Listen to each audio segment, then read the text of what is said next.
Nawab Shah report Ramzan भट्टी जोर news. मरकजी जमीयत अहले हदीस की जानिब से mother and child life foundation अस्पताल में मुस्तहिक गरीब लोगों में गर्म खेस, मच्छरदानी और मिनरल वाटर की बोतलें तकसीम की गई।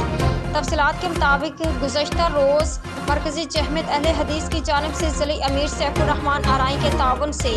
नवाब शाह शहर के बड़े अस्पताल mother and child life foundation में सर्द मौसम की मुनासबत से ओढ़ने के लिए गर्म खेस, मच्छरदानी और पीने के लिए साफ मिनरल वाटर की बोतलें गरीब और मुस्तहिक लोगों में mother and child life foundation अस्पताल के senior admin in charge Ali Raza मरी की निगरानी में तकसीम की गई। इस मौके पर ज़िले अमीर सैफुर रहमान आराई ने कहा कि मरकजी जमीयत अहले हदीस की जानिब से बारिश और सैलाब मुतासरीन जो अमदाद जमीयत ने की है, हम दिल की अथाह गहराइयों से उनका शुक्रिया अदा करते हैं।